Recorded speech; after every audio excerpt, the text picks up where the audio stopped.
This week, we are discussing breaking out of your comfort zone and pushing boundaries with Jason Ray Photography.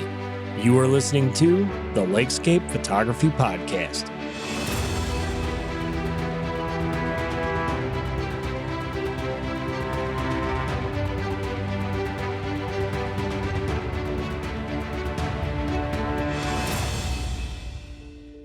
This week, I had a great discussion with Jason Stumpke, the eyes and creativity behind Jason Ray Photography.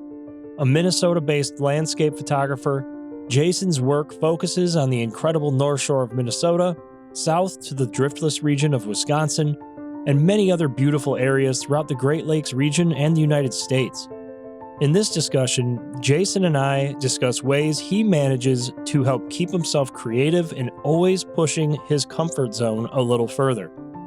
From avoiding feeling stagnant in your work to getting out and taking on new challenges, Jason shares his experience over the years of always keeping himself motivated and ready for whatever comes next. As always, the links are included in the show notes below to all of Jason's work. Head over there, give him a follow, and check out some of his images as you enjoy this week's discussion with Jason Ray Photography. Thanks for having me, Nick. Like I said, my name is Jason Stumpke of Jason Ray Photography. I am from southeast Minnesota, formerly of southwest Wisconsin. Just moved to Minnesota last year, around June, July. So I've been doing landscape photography for at least 10 plus years. I've always had an interest of it, but it wasn't until like 2016-ish when I started to pursue it more as both a hobby and a career. So I'd sell my prints at various art shows and craft shows. Kind of started at the farmers market here in La Crosse, Wisconsin. Then eventually kind of did more shows, art shows, larger ones in the area, and just kind of continuing that trend and just getting out more, exploring more places. And I enjoy it. Yeah, actually how I found your work was looking around in the La Crosse area for landscape photography some years ago, and I came across your page, and you do some great work in it's known as the driftless region there in the southwestern part of Wisconsin. What inspired you about that area to get out there and start exploring? Well, I was born and raised just outside La Crosse, Wisconsin, in a small town called Coon Valley, population of 715. I guess our claim to fame of that town is that the former manager of the Seattle Mariners is from there, so that's kind of neat. But that entire area has always felt like home. No matter where I'll go in life, it'll always be home. It's beautiful. It's quiet. It's never busy around here. Even kind of get busy in La Crosse, but never too chaotic. It's just quiet, and it's peaceful. I love it. Yeah, it's a beautiful part of the country and a beautiful part of the Great Lakes region. Do you spend a lot of time along the Mississippi there too, shooting the different bluffs and overlooks? Yeah. So the area I photograph a lot is going to be La Crosse. So they have a bunch of bluffs surrounding the city. Actually, I should say just on one side of the city, because the town is in between the Mississippi River and all these bluffs. And La Crosse has implemented some just phenomenal trail systems up there. They've worked hard on them. This company or organization called OAR, it's called Outdoor Recreation Alliance. They're a nonprofit, and they maintain these trails, build new trails every year. And you have access to the top of these bluffs. And you have just beautiful views of the city and the river valley. And it's an underrated gem of the United States. I agree. It really is. Every time I've been anywhere along the Mississippi or up in southwestern Wisconsin, it's just beautiful. It was, I want to say 2018 or 2019, my wife and I actually went to Perot State Park, and there's a overlook over there. You can go up, you can park, and you can kind of look out over the driftless region. And it actually reminded me of Palouse. I don't know if you've ever seen images of that, but No, probably have, but just can't picture it. yeah, it was just really hilly, just beautiful area. Really neat place, beautiful scenery, beautiful landscapes. And I understand you just got back from a really cool trip out in Death Valley too. Yeah, that's true. So, I turned 40 in middle of February. So in like January, my girlfriend surprised me with the trip. She's like, "We're it's going to be about gone for about 4 days." She didn't say where we're going yet. She said 2 days will be dedicated to photography, and 2 days will be dedicated to kind of something else for the both of us. And kind of got closer to February. I'm like, hey, like probably need to know where we're going so like I can kind of like scout locations, online. And then she gave me a choice of Zion, Death Valley, or Joshua Tree. And I chose, even though I want to go to Zion, it's probably super busy. Maybe not that time of the year, but I chose Death Valley. And then so we flew into Vegas, spent 2 nights there, and went into Death Valley and spent say 36 hours. So we had like one overnight. So I had sunrise, sunset, sunrise, and a sunset, and it was just beautiful out there too. Temperatures were great too. Yeah, I was just blown away. Like I've seen photos. I never like I wasn't like a someone who like dedicated my life to go there, but it was also like on my bucket list of places to photograph. And so I've seen photos, but then it's not until you get there you realize just how remarkable this place is. Yeah, I've seen incredible images of that entire region, the Southwest, just the West. You get out there and the landscape is so much different than here in the Great Lakes. I mean, there's some obvious similarities in some areas, but it's really cool how diverse the region is and how so many things change between just going over state lines. And it really builds into the episode topic here of getting out of your comfort zone and just experiencing new things, going new places, and taking bits of experience from all these different places that you travel to. Outside of Death Valley, is have there been other places that you've traveled to outside of the Great Lakes that had a memorable impact on your photography? Yeah, I would say White Sands National Park is, I would say besides like the North Shore of Minnesota, White Sand is probably my favorite place I've ever photographed. So I've been there twice. One year we did like a trip through parts of the Southwest, so through New Mexico, Arizona, and then went as far west as Tucson, north up to Flagstaff, and then back east along Route 66 slash I think I-40 it is. But when we were in White Sands, it was just it's I mean it's a photographer's paradise. Like just so many like abstract shots you can get of the overlapping dunes or like kind of go wide with the entire expanse of the place, and it's beautiful. Yeah, there's some phenomenal places. I've seen a lot of beautiful shots from that location as well. I've personally never been to either Death Valley or White Sands, but certainly hope to make it there, in the next 5 to 10 years myself.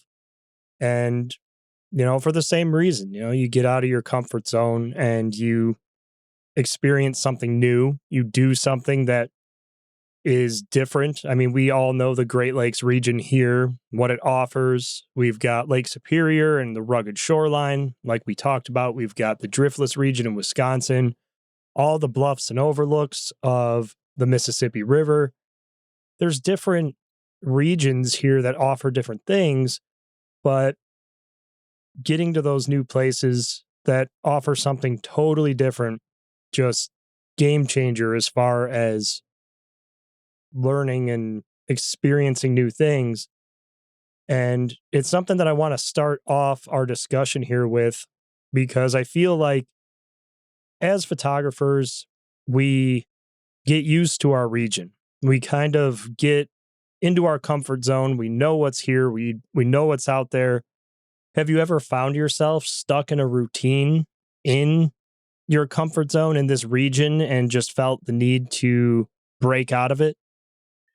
Definitely. Like, even though the area I'm from is beautiful, kind of seeing the same thing every day and kind of shooting the same similar scenes day in and day out, you kind of get not bored with it, but like it kind of feels repetitive and you just need something new. You kind of go through this kind of like funk, like almost like a writer's block, but a photography block where like, you could go up to the bluff, shoot that same scene that you've done 1,000 times, but it kind of feels like, do I really want to do that? I want to do something different. And then definitely like taking a trip like Death Valley, kind of, you get that more excitement back in you and you like everything's new and you want to photograph everything. And it definitely kind of like just turns that kind of switch on in your brain where like, I mean, because before in back in like November, December, like we haven't had any snow here at all, except for like a little bit. So during that time, it's like everything's dead, everything's brown. You're not inspired to go out. It's kind of cold, but you know, there's no snow. Like I'm not inspired to get out and shoot at all. And then I went up to the North Shore of Minnesota in January and I met up with a couple other photographers. We follow each other on social media and stuff. And I remember like we went up to Black Beach and that was like the first spot we went to it was Black Beach. I remember like almost kind of struggling to like use my camera because I hadn't picked it up in a month and a half maybe. And so like that first like couple hours it felt like I just couldn't like get into like the groove of things. But then like once I kind of got into the swing of things, like it felt much more comfortable as opposed to like this archaic thing where I don't know what I'm doing. And then just going back to Death Valley again to the following month, it it was a little easier to switch that kind of turn that switch. And especially being in a place like Death Valley, it's completely new, completely foreign. I've never been there before. So you kind of you have that nice little high as soon as you get there. Yeah, it's that curiosity that kicks in. And like you said, you want to shoot everything, you want to go everywhere, you want to see everything. And it's exciting, it's new, it's refreshing. And, I've been there myself too, where, you go to an area so many times and you're like, well, I'm here again. It's kind of the same thing. I don't want to say it's monotonous, but it becomes less intriguing. Your curiosity isn't as fired up as it otherwise would be. And I really feel that that's the power, like you mentioned, the power of exploring new places. It fires you up, it gets you going. How has traveling to new locations influenced your photography or your creative approach between different areas you visited? I think the more places you kind of go to, the more you kind of look at the world around you. I think usually when I go to like my more like iconic locations, I try to get like that one kind of hero shot, you know, but then also kind of like just using different lenses, kind of maybe zooming in on the textures of the sand or the textures of the rock layers and in Death Valley. So kind of add on to that too. You appreciate the world around you more too. And you understand just how big the world is and how diverse the landscape is in just America. It's got mountains, it's got rivers, and it's got lakes, and it's got the ocean and deserts. It's a great. It's I would love to explore more too.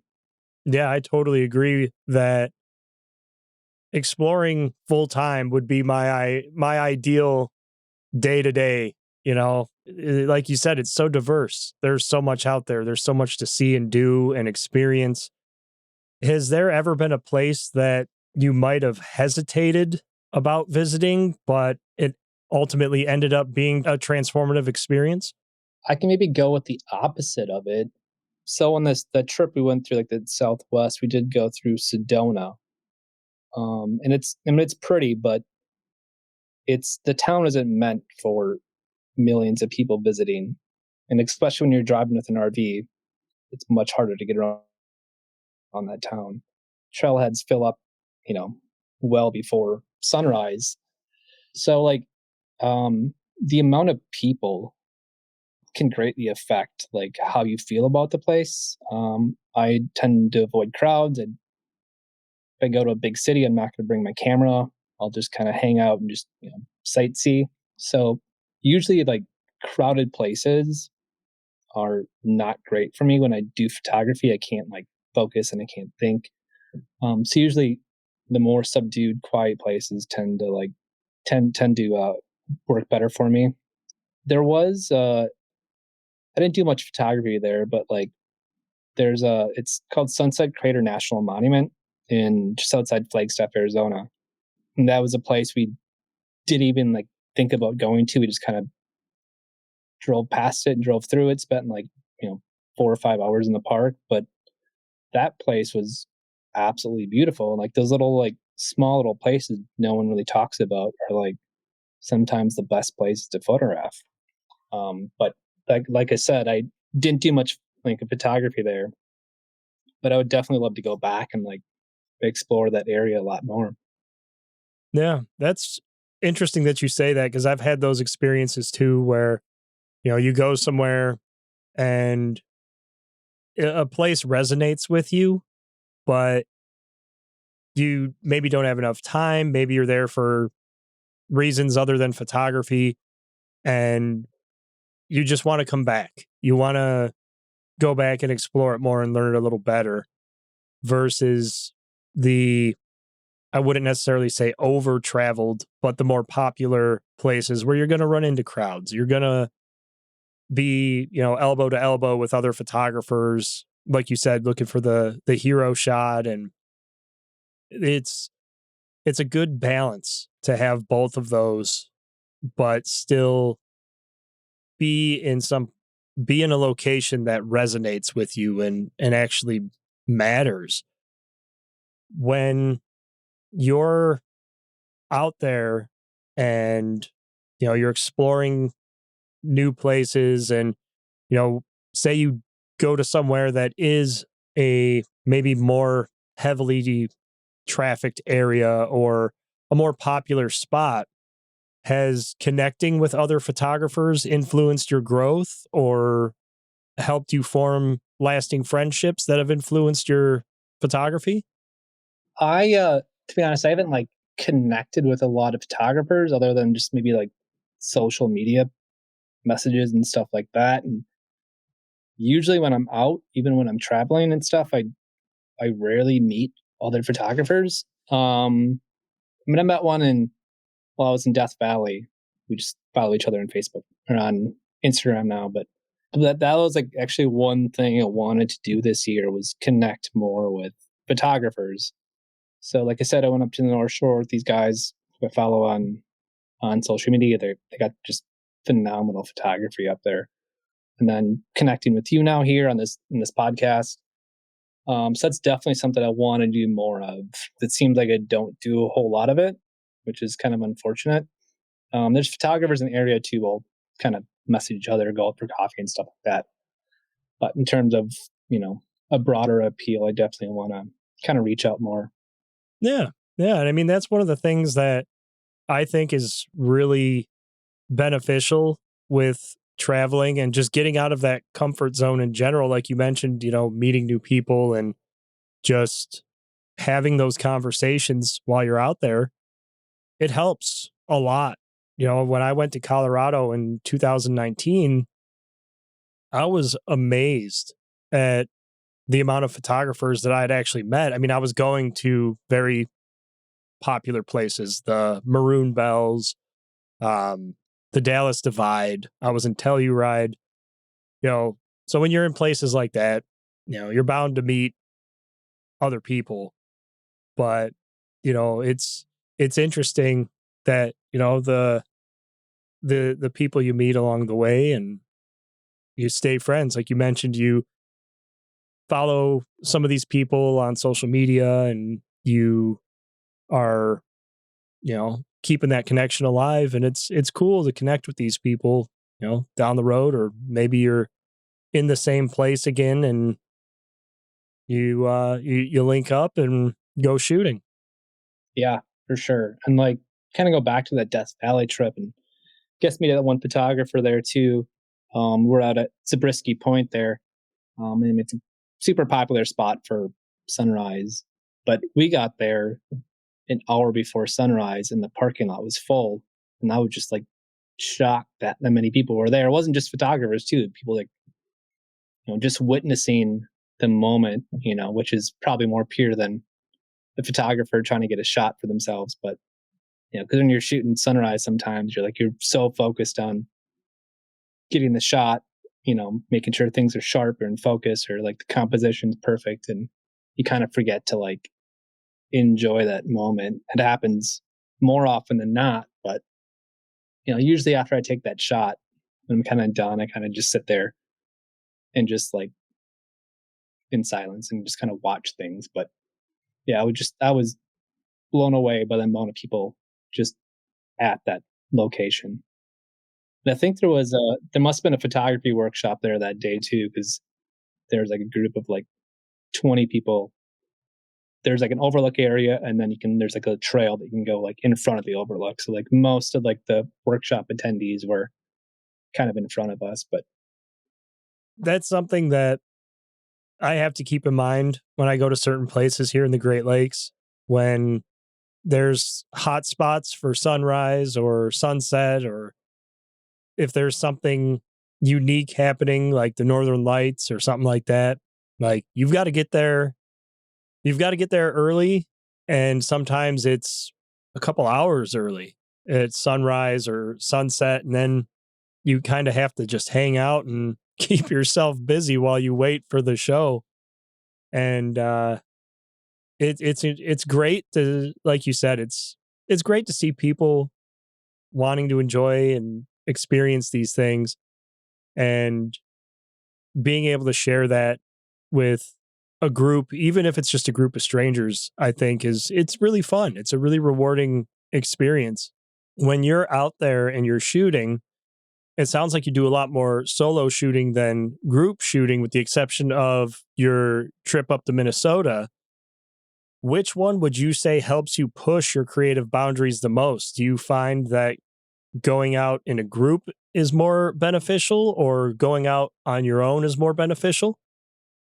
I usually, more often than not, I would say I do my best work by myself just because, there's you're maybe chit chat with your friends, taking photos, and like you're not fully immersed in the landscape or like the technical side of photography.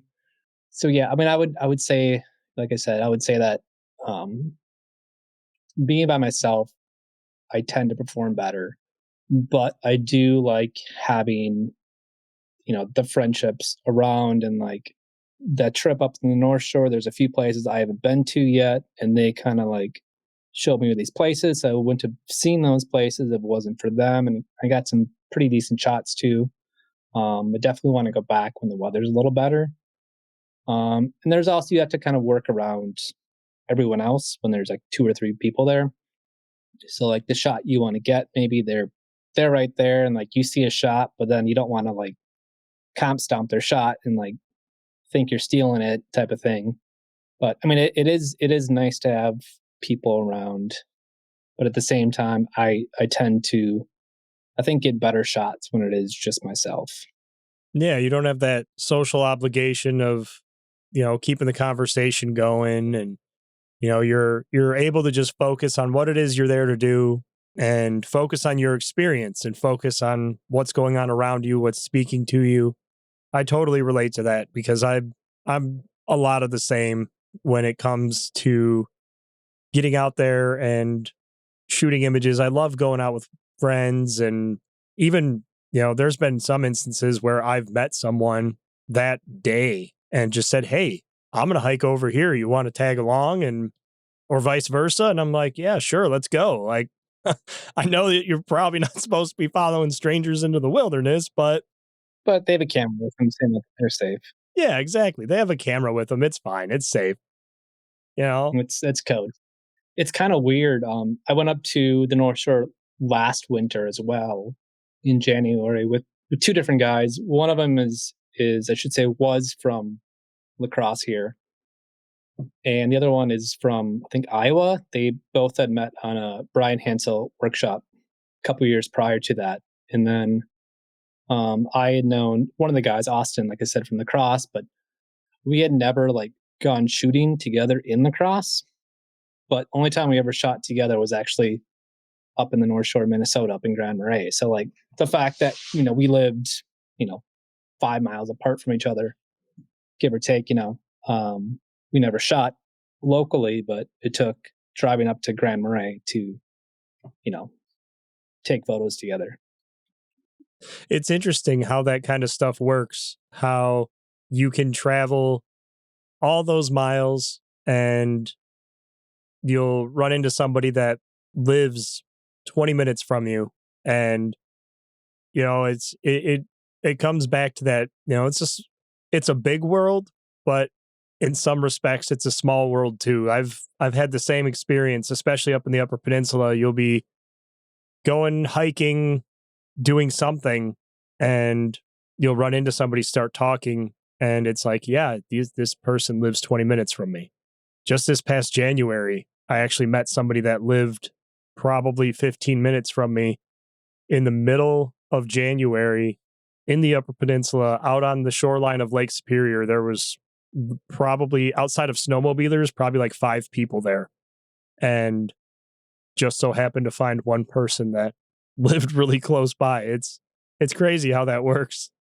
Yeah, I mean that's definitely happened to me before too. I just can't like think of anything in the top of my head, but there have been moments where like I've been on vacation somewhere and like or at a baseball game and like the person lives like 2 miles away from me or whatever. Yeah, and in there you had mentioned doing workshops. Well, that some of these people had done workshops. Do you participate in any workshops to help you get out of that comfort zone and try new things? I've only done attended one workshop myself, and that was Brian Hansel's workshop back in 2023 in February, which was really great. I mean, he's a great teacher. Like he knows that area like the back of his hand, and he's able to take you to places like you may not know about. And the fact that like I always wanted to shoot the North Shore in the wintertime, and just having like an expert there, knowing where you maybe should or shouldn't stand because there's all this ice in the water. And but yeah, he was a great guide, great teacher as well. Yeah, he was just on the show a few episodes ago, and yeah, I've got a few friends that have participated in some of his workshops, and they've all had great things to say. And he's certainly an expert in his field. There's no question about it. And I feel like that's a great way to break out of that comfort zone. Like you said, go out there with an expert and let them take you to places that maybe you can't find on Google Maps. Like you mentioned at the beginning of the episode, you kind of wanted to have a little bit of a inkling of information before you went on your surprise trips. You could do a little bit of scouting and you could look for some spots.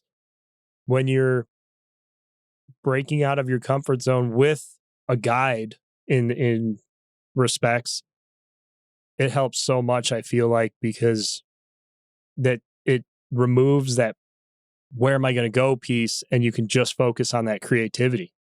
Yeah, exactly. That actually helped too. When I went this year with those two brothers, like because I hadn't shot for like almost a couple months, month and a half or so. Like I didn't want to like essentially plan anything. So like I offered some suggestions, they kind of offered some suggestions, and like a lot of the times I just took their suggestion because I hadn't been there, and I don't want to have to like think about what I'm going to photograph next. And it definitely helped. Sometimes planning too much, scouting too much on Google Maps, spending 2-3 hours, dropping the little guy in the little map, seeing what the landscape looks like, and kind of like you can kind of second guess yourself. Should I do this? Should I do that? And just kind of knowing how much time you have too. So like in Death Valley, I had about 36 hours. So I had, two sunsets and a sunrise, and Like it took me, a few hours to kind of get the lay of the land of Death Valley and where I should go, and just decided doing like the Mesquite flat sand dunes they're called for a that first sunset, and just got phenomenal sunset too, just like pink and purple clouds. And then the morning I went to Zabriskie Point, and then that last sunset I did the Salt Flats. So like I had to like limit myself what I could shoot. We also had a late flight like at midnight out of Vegas, so we couldn't stay too late. So just picking and choosing what you want to photograph, limit your expectations too, because sometimes you see all these beautiful images online, like, oh my god, I got to get a shot like this, or you got to think, oh, what if the weather's not good, or all those things we kind of think about, kind of build up a little anxiety when you're before the trip is. It's both excitement but also a little bit of anxiety, because it's like, I'm spending all this time, some money to get out here, and what if I don't get a shot? What if the clouds roll in and nothing happens? What if it rains? All those lists of things we kind of think about before we plan one of those trips. But then if you just kind of like have a rough idea of what you want to do, maybe have a backup plan, and just just kind of let the day and the evening kind of go by, and just kind of photograph what is there, because you're only going to be there for a little bit of time. So like just make the most of it. Yeah. Yeah. I like what you said there too about, don't over plan it. Don't spend hours and hours and hours dropping the little Google Maps guy in every area. Just pick a couple spots that look nice and get out there, check it out. And the other piece too that you had mentioned was the conditions. If there's one thing that I have 100% taken to the bank over the last few years is the conditions for someone else 99% of the time are not going to be the conditions for you.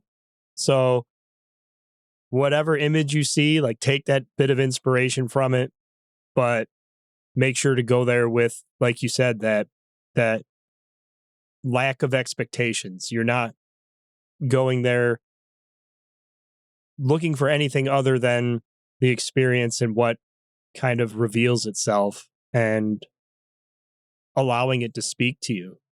Yeah, like when I photographed the salt flats, they have like the kind of like the salt flats in Death Valley. They have like that ridge line of salt, those neat little salt patterns you get across that entire basin. Like I had seen a ton of photos like that, and when I got there, the the ridge lines of all the salt flats, like it was very thin, so they weren't very pronounced. So like it, I had this expectation of one thing. When I get there, it's not quite the same. So out of the three places I wanted to photograph, that was probably like number one. And it was my least favorite thing to photograph there. Meanwhile, Zabriskie Point was probably like my least favorite thing I wanted to photograph, and it ended up being my favorite spot to photograph, even with the crowd that morning. It's interesting how that kind of stuff works out and how, it builds into, you know, you go somewhere and maybe you're not 100% sure of it, but to break out of that comfort zone of, hey, this might be a guaranteed spot, but I'm still going to go here and roll the dice and try. And like you said, it ended up being a great experience. And I think as photographers, we've all had a moment like that where we think to ourselves, well, this shot's guaranteed.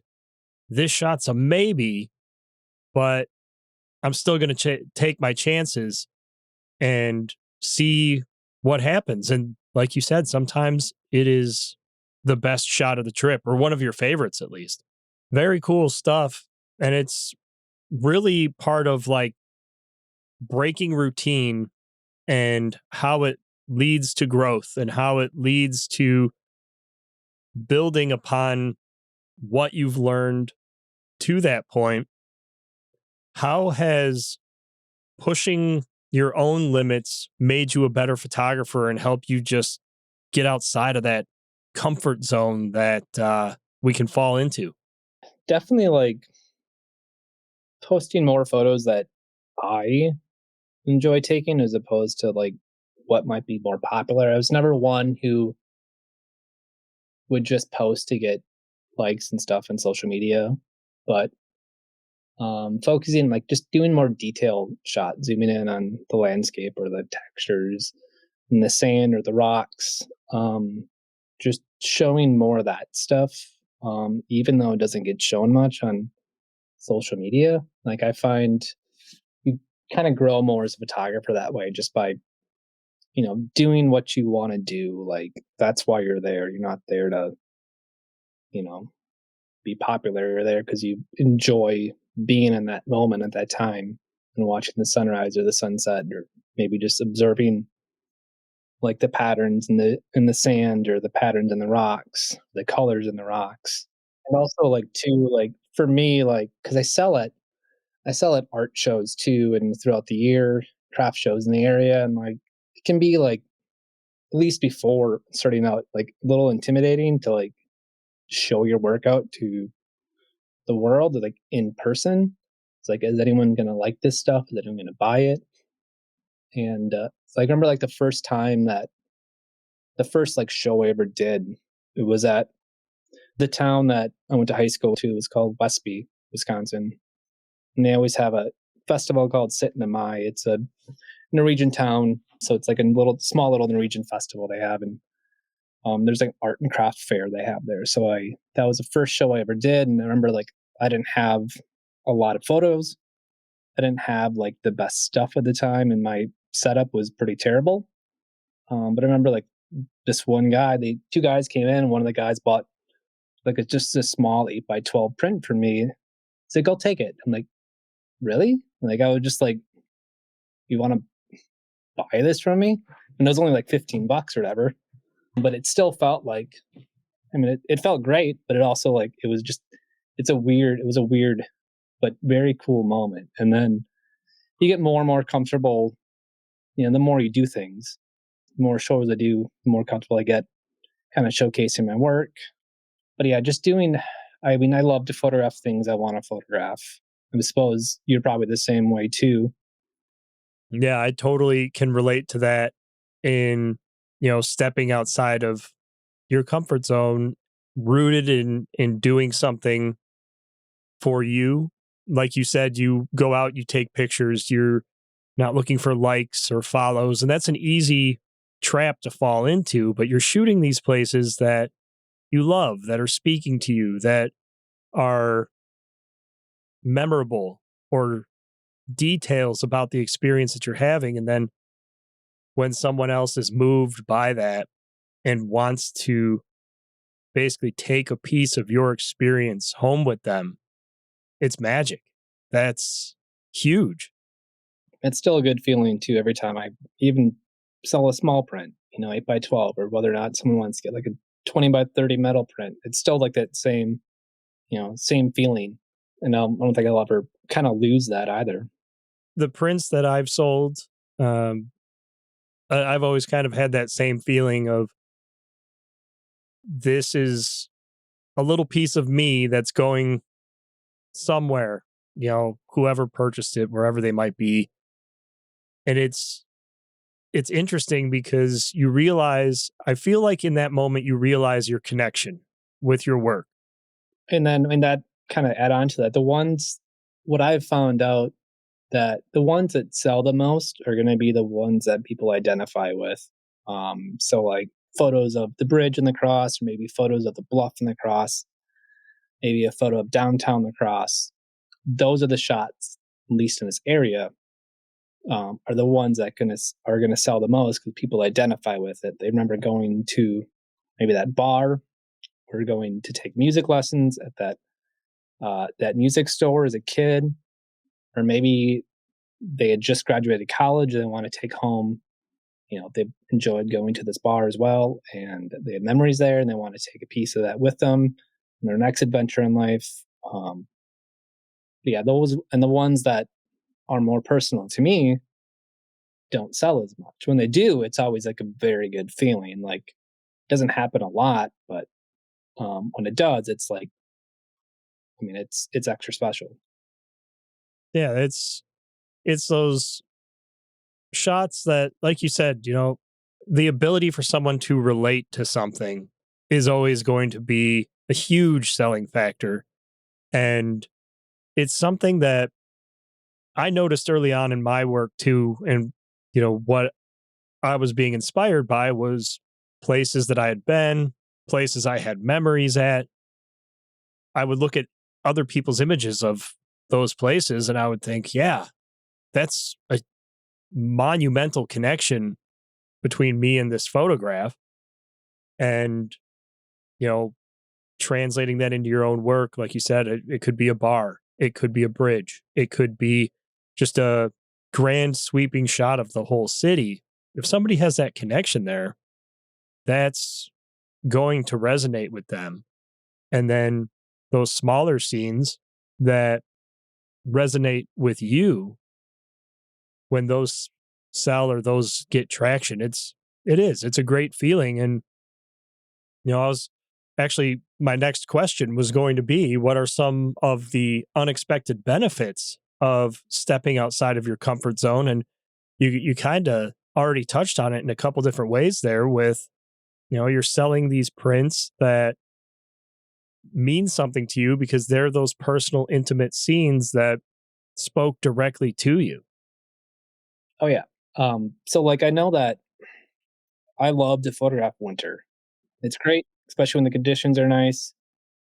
But what I've learned is people don't like winter photography. The general mass public does not for some reason. Because I've taken some of my all-time favorite photos, and it's winter shots, and they may get some traction on social media. But when I try to sell them at an art show, it's like I don't want winter in my house. I don't want to think about it. Get that away from me. I don't like dealing with winter. Shoveling snow and driving through icy conditions, but I love to photograph it. So like if dream scenario would be like, we get a nice fresh snowfall in the morning, the roads would be plowed to get access to these places, and then it can melt in the afternoon. I'm right there with you, where some days it's like, oh, wow, look at this beautiful winter scene. And then you get home, you see you got to shovel the driveway or you've got to take the garbage out and it's, you know, 3 inches of snow has fallen on the ground. You're like, well, nah, okay, maybe I don't like this as much, but I'm the same way too. I love to shoot winter. And one of the scenes that I've actually been hopeful to catch in one of my adventures is flowing waterfalls in snow. And, fresh snow. Oh, that would be perfect. I mean, it's you got to get that in like in November, first part of December, and still when it's still warm, kind of, and you get one day cold weather and it snows. I know Brian Hansel had posted a few, I think this past winter in November, December. He had some shots with fresh snowfall with the water flowing, I think in Cascade River. But yeah, that'd be nice too, especially if there's like some nice pine trees around it too. I've seen images like that from up around Lake Superior and from different photographers that live in that direct area. And you see them and you're just like, oh my goodness. Well, I wish I could be there for that. And, it's something that, setting a goal in your photography, I feel like that significantly helps us to, get out of that comfort zone, get out of that place of, well, I know XYZ is going to work, but I've never done this. So I'm going to set myself a goal to do this. And that's actually something that I've personally done myself this year. Like you said, November, December, I usually close my trips out in October. But this year I was thinking, maybe I'll do a few days in like the Upper Peninsula or on the North Shore of Minnesota for the same reason, to break out of that comfort zone of, well, October's come to a close, color's gone, I can kick back and relax for a couple months. Instead of doing that, say, you know what? One more hike before I call it a year, you know? That kind of stuff is always rewarding, always exciting. I had mentioned setting goals and just kind of pushing the envelope there a little bit for yourself. How do you stay motivated to keep challenging yourself when you're out there? I mean, it can be hard to get out when you're kind of in that creative funk or, and the conditions are like they are now. But I mean, I just consuming some social media is good, looking, see what other photographers are doing, but then you do too much of it. And it's like, oh my God, I should be out there right now. What I'm doing, you kind of kick yourself and like you see more stuff and more stuff. And it's like, oh my God, like I'm an idiot for not going out. And you kind of get into more of a creative funk because you're just comparing yourself to someone else constantly. But you have to get out. And I got to get out here soon too, even though the conditions aren't, super great right now. Just kind of get out to kind of get those creative juices flowing. And maybe I don't get a shot today, but maybe I can kind of scout an area and see what it'll look like, a month from now when, the trees start to bloom a bit and get green. And I also want to do, it's not so much landscape photography, but photograph more of like the city. There's a few buildings I want to photograph in La Crosse. Kind of do it more, not so much like street photography, but if you're familiar with Nick Carver on YouTube, he does film photography. He does a lot of like, he lives in like Southern California, LA somewhere. He does a lot of like, it's not really street photography, but it's like, it's kind of architectural photography, but not. He, by day, I think he's an architecture photographer, but he just photographs like these little unique characteristic buildings. Usually, blue hour, you know, morning or night, but just these like nice, quiet little scenes. There's a few of those places in La Crosse that I think would work really well. So that's something I want to do, and for the most part, it would probably work well right now because some of the spots don't really have trees by them, so you don't really need, clean vegetation in order for those shots to work. Yeah, that's excellent advice, especially, I really liked how you mentioned that you're drawing inspiration from somebody and basically building goals and building a collection of images outside of what you would typically shoot, like shooting the city, for instance. That's something that I actually just recently did too. We actually talked a little bit about going to Chicago before the start of the episode here, and I realized I really enjoy architecture, but I don't shoot any of it. So I was like, well, maybe this year, mix it up a little bit, get out of a comfort zone of I'm going to this forest and I'm going to hike all this way. Now I'm going to go to the city and I'm going to look for architecture. I'm going to look for unique scenes or what have you. I feel like mixing that up and not just always being so hyper focused on one genre is a really good way to grow, but get out of that comfort zone and just expand your horizons, if you will. Yeah, I mean, when I started taking more photos of landscapes and stuff, like I said, it was around 2015, 16, somewhere around there. Um, like I always wanted to do landscapes and stuff, but when I first started out, I would do quite a bit of stuff of shooting like shots of the city of La Crosse. Um, and I wouldn't be doing as much landscape, but it would kind of mix the two together. And now it's mostly just landscapes. But when you're starting out, it's like, oh my God, I want to photograph everything. And like eventually you kind of like, you kind of narrow in on what you enjoy most doing and what brings you more joy. So like part of me wishes I could kind of go back to like that mindset. But I've been so like focused just on landscapes pretty much. It kind of seems like hard to kind of switch that, turn that switch. But I do want to get out and do more styles, not like full time, but like, every now and then when I'm like in a creative funk, just kind of shoot something different besides landscapes because I think that can definitely help get your mind away from, you know, everything else and focus on just photography instead of landscape photography. Yeah.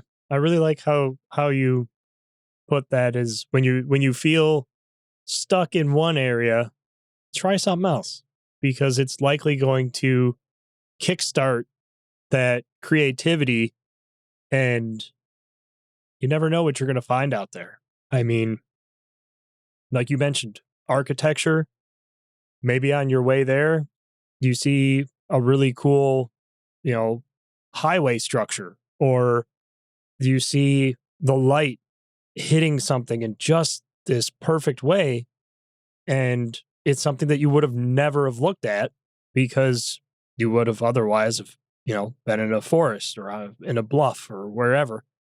It's really cool how it opens those doors and expands your approach, if you will, to photography. As we bring everything together here, when you think back over all of your years as a photographer and think back to those moments that defined your experience in photography, what advice would you give to someone that's hesitant to try something new?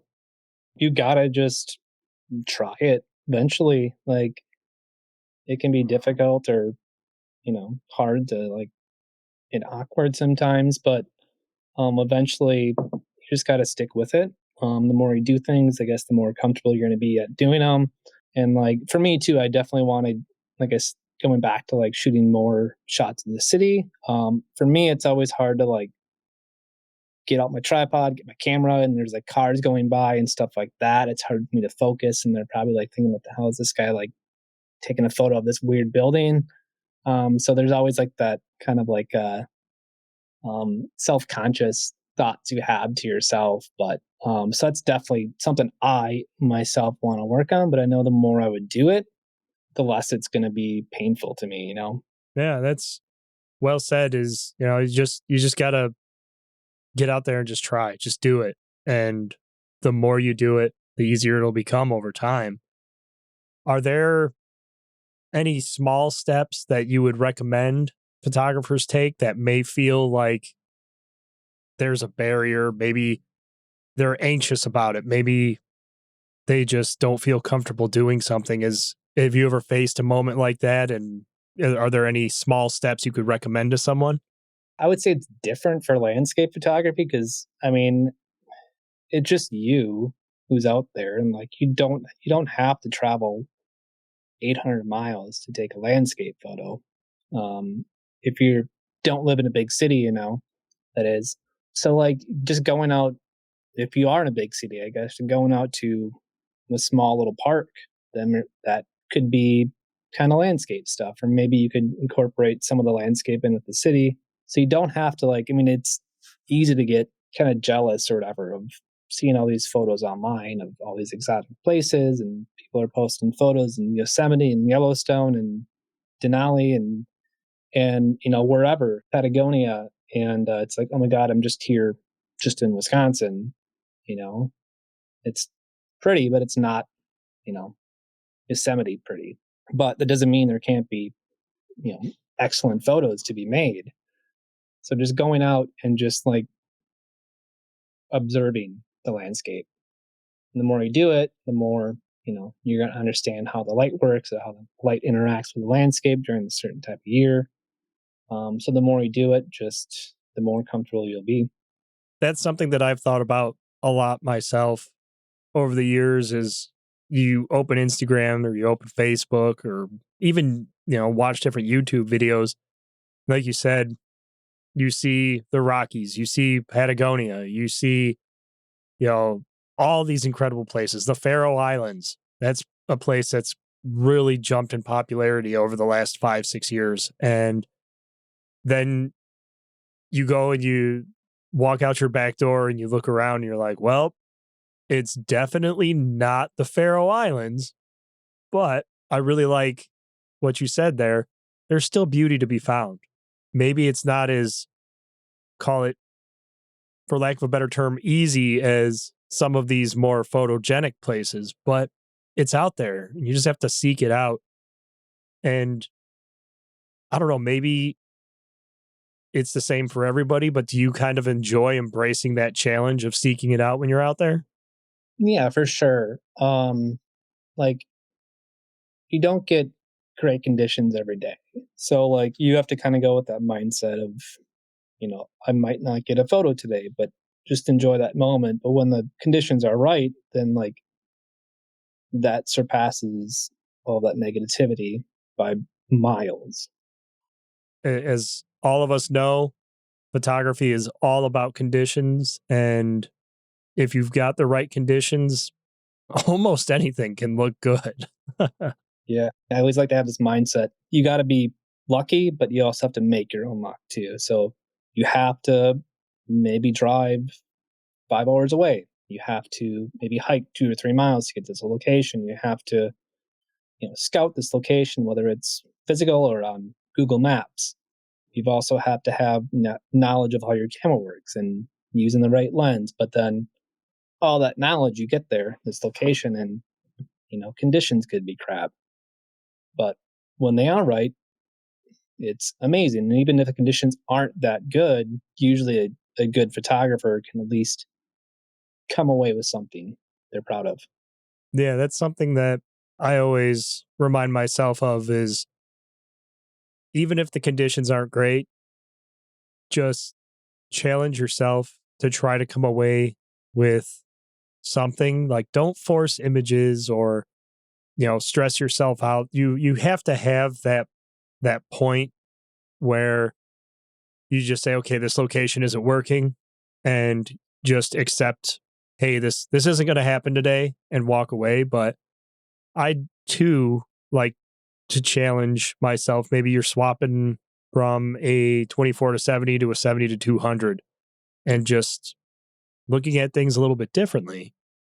And it can expand your horizons. It can introduce a totally new perspective that you might not have initially thought of. Exactly. Like another way too to kind of get out of that comfort zone, or also maybe even humble you too, is to enter into photography competitions. Not sure if you've ever done that yourself. Yeah, yeah, a few times. Yeah, yeah, I It's did. I did the Natural Landscape Photography Awards. Did that. I've done that twice now. First year entered it and submitted like six or something, maybe 10, and got one go through that first kind of initial round.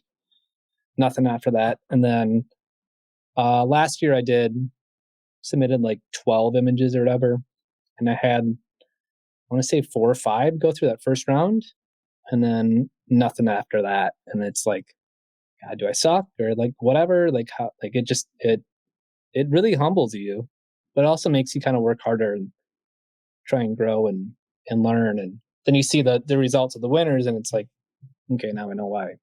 Also, too, with those things, like I've judged the local camera club photography competition every year for the last like 3 years. It's also like it depends on who's viewing the images, that maybe the time of day, what they're kind of going through. So it all is, you know, like it's not like right or wrong. It's subjective. right, right. And it's going to be based on a lot of different factors. And, like you said, it doesn't mean that you suck or your work is bad or what have you. It could just be that one of the judges in the show had a particular taste for another style or another color palette, or there's so many variables. But I like that you brought that up. Doing a art show or an art competition or any of those things, it really takes you out of your comfort zone and kind of drops you in this new place where now you're really putting yourself out there and putting your work out there in a unique way. And, like you said, when your pieces are accepted, you love it. It's a great feeling, but maybe some of them are not accepted. Well, don't take it as, oh, I'm terrible. Just, hey, you know what? I'll try again and I'll go out there and I'll try harder. Yeah, I would say like reach out to more seasoned photographers and ask them maybe to critique your work. That's something I wish like I had the last like 5, 6, 7 years doing this. I wish I would have maybe done more of that or done it at all. Um, 'Cause I think, you're your own worst critic, but you can also like overinflate yourself easily too. You think you got this beautiful shot and then look at it like 5 years later and it's like, what was I doing? This is terrible. But that's also like just the growth as a photographer too. Right. Yeah, I think we've all had that experience before where you look at an image and you think, this is the greatest picture I've ever taken. And then a few years later, you look back on it and you're like, I don't know.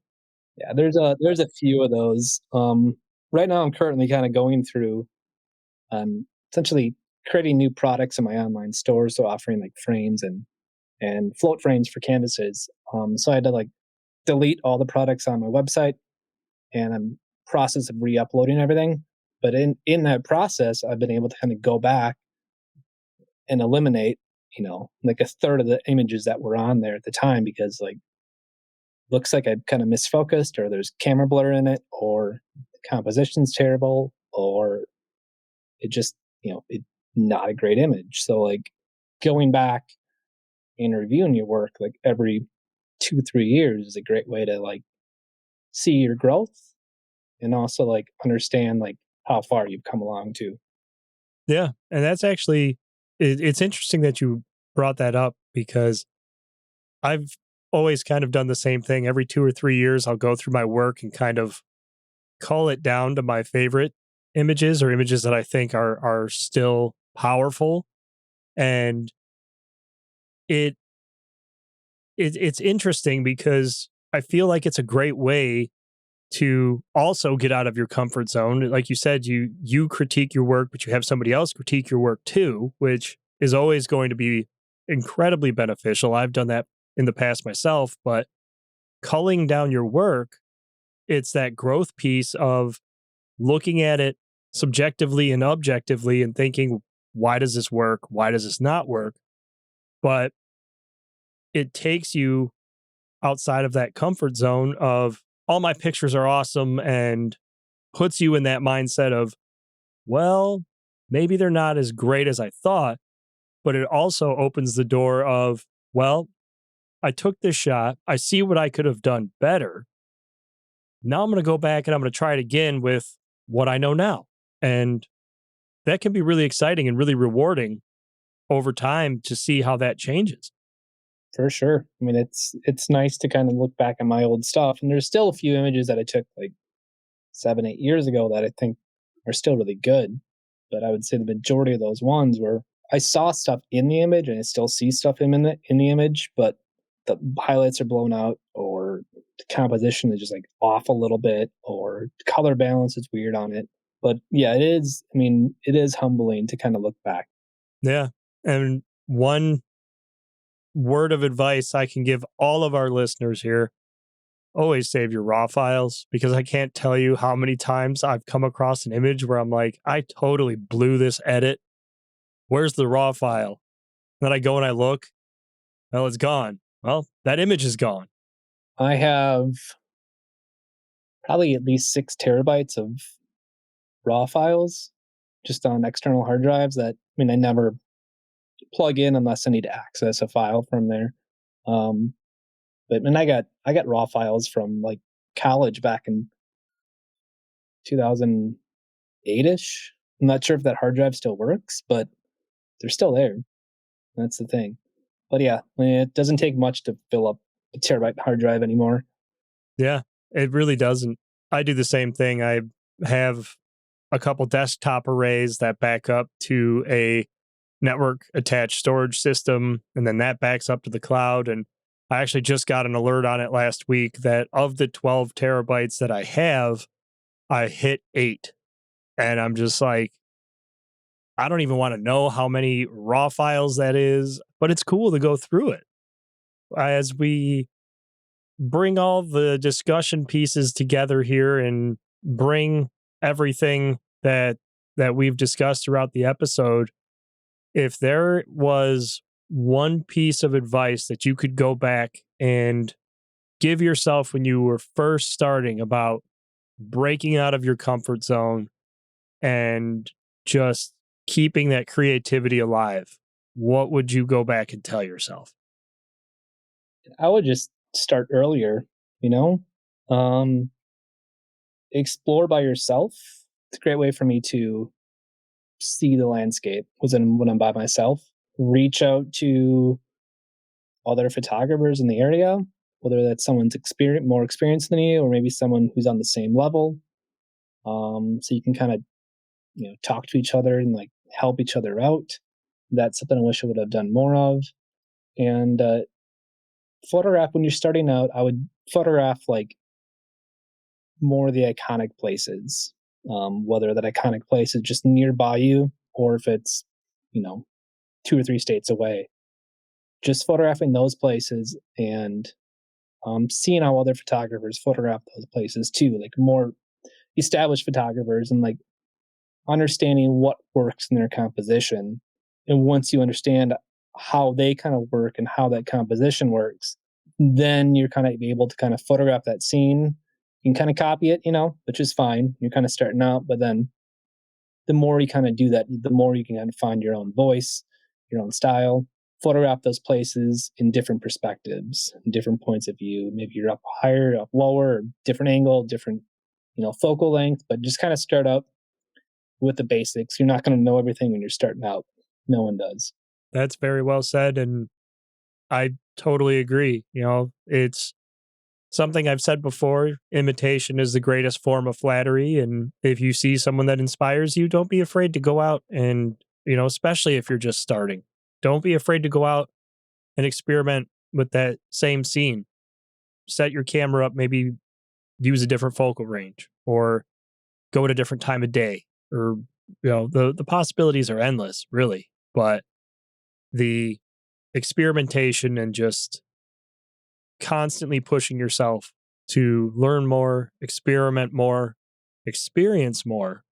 It's always going to keep things fresh and keep you keep your comfort zone moving, we should say. Yeah. And also, like, I would do this weird, like, I'm sure a lot of people did. Like, you go to an overlook, and the first thing you do is you go up to the edge, you kind of shoot wide, and then you take the image, and it's just like flat, dull, and boring. And then later on, you realize, hey, take a step back and maybe shoot wide, and include a tree or like a rock in the foreground to kind of guide the viewer's eye through the image. And it's going to be a much more impactful image. Yeah. Yeah. Subject choice and placement of elements and just all those little things you learned over the years. It's incredible how it all translates into your body of work and what you're producing. It's really cool stuff. I certainly want to thank you for jumping on the episode here today and having this discussion with me. For those that are interested in finding you and following your work, how can people find you out there? Yeah, I'm on Facebook, Instagram, Threads. I'm on Substack now, which I plan on doing some kind of short form blog stuff a few times a month. My website is jasonrayphotography.com. Pretty much like just a print store. There's also a gallery in there too. And also I just joined another social media. It's meant for photographers. It's called Glass, GLASS. If you type in Glass in the app store, it'll come up. But it is, I think it's like $50 a month. I'm still in their trial period, but so far I'm liking it a lot. It's just all photographers. There's no weird algorithm to it. It's more like community based. So I do want to check more of that out. But I would say best spot would be like Instagram, Facebook, and then my website. Very cool. I'll include links to all of that in the show notes below so that everybody can go and check that out and see some of your work and check out some of these places you've discussed here throughout the episode. And thank you again for jumping on, man. It's been a great discussion. Appreciate it.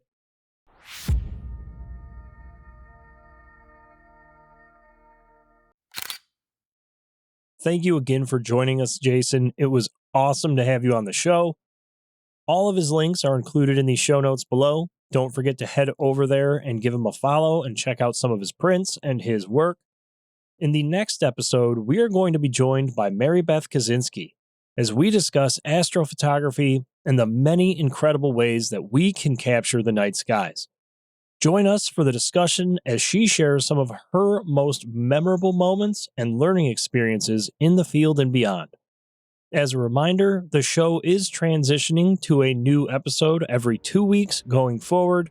Make sure that you are subscribed to the show and following along so that you can be notified when new episodes become available. See you guys in 2 weeks. Take care, everybody.